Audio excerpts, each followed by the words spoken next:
বৃহস্পতিবারের বারবেলায় অভিনব আন্দোলন পূর্ব বর্ধমান জেলা কংগ্রেসের গান্ধীগিরিতে পথে কংগ্রেস। এই যে পূর্ব বর্ধমান জেলা পরিষদ এর সামনে কংগ্রেসের নেতা এবং কর্মীরা সমবেত হয়েছেন, কংগ্রেসের জেলা সভাপতি আছেন এবং আজকে মুন্না ভাইয়ের ভূমিকায় কংগ্রেস নেতা গৌরব সমাদ্দার। হঠাৎ মুন্না ভাইয়ের ভূমিকা কেন? যেভাবে মানুষকে হয়রানি করা হচ্ছে এসআইআর নামে যারা ন্যায্য ভোটার তাদেরকে ডেকে আমরা পারতাম গিয়ে এখানে বিক্ষোভ আন্দোলন করতে, কিন্তু আমরা গান্ধীবাদীতে বিশ্বাসী। তাই আজকে আমরা ফুল নিয়ে, গোলাপ নিয়ে, যারা টেবিলে বসে এই আর ওরা এই সমস্ত কারসাজিগুলো করছে ন্যায্য ভোটার অযথা তাদেরকে মানে শুনানিতে ডাকছে, তাই জন্য আজকে এই গোলাপ ফুল দিয়ে আমাদের প্রতিবাদ।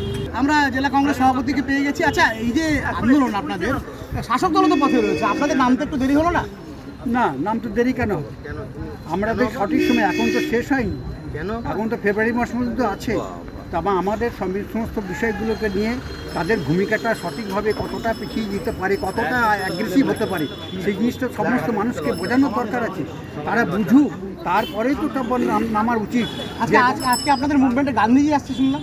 হ্যাঁ, অবশ্যই আমাদের গান্ধীজি এখানে এসে গেছেন, তিনি আসছেন এখানে, এবং আমরা এখানে যারা এরকম প্রত্যেকটি মানুষের উপরে যে অন্যায়ভাবে তাদের উপর হ্যারাস করার চেষ্টা করছে, অন্যায়ভাবে তার কত পুত্র আছে, কত কন্যা আছে, এই সমস্ত জানা বিনা কারণে এই সমস্তগুলো যারা উল্লেখ করে এখানে সমস্ত হ্যারাস করছেন, তাদেরকে আমরা শুধুমাত্র মহাত্মা গান্ধীর যে চিন্তাভাবনা, সেই চিন্তা ভাবনা দিয়েই তাদেরকে প্রলাপ দিয়ে আমরা তাদের অভিনন্দন জানাবো যে বহুত করেছেন, দয়া করে আরও বেশি ভালো করে করুন।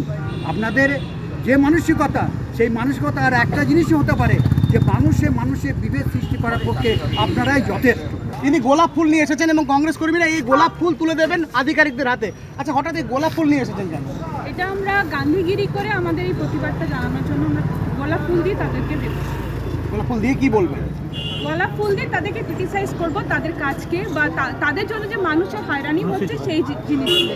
আরেকজন প্রবীণ কংগ্রেস কর্মীকে পেয়ে গেছি। আপনাদের আজকে এত সমাবেশের কারণটা? আমাদের সমাবেশ আমরা প্রতিদিন দেখতে পাচ্ছি মানুষ কীভাবে মানে প্রশাসনের কাছে হেরাসমেন্ট হচ্ছে, এসআইআরের নামে মানুষ প্রতিদিন নির্যাতন হচ্ছে। সেই হাত থেকে মুক্তি পাওয়ার জন্য বারবার সবাই আন্দোলন করছে, সেই আন্দোলনে কোনো কর্ণপাত প্রশাসন করছে, যার পরিপ্রেক্ষিতে তাহলে বোঝা যাচ্ছে যে কংগ্রেস পথে। এবং গতকালই আমরা দেখেছি শাসক দল এবং বিরোধী বামেরা মুখোমুখি হয়েছিল কার্জন-গেটে। ঠিক এই সময় জ্ঞানেশ কুমারের যে প্রতিকৃতি সেটা নিয়ে এসেছেন কংগ্রেস কর্মীরা, একটু পরেই আসছেন গান্ধীজি এবং গোলাপ ফুল নিয়ে আজকে একেবারে অভিনব কায়দায় গান্ধীগিরির পথে নেমেছেন কংগ্রেস কর্মীরা। জি 24 ঘন্টার জন্য ক্যামেরা সাধন সেনার সঙ্গে পার্থ চৌধুরী, বর্ধমান।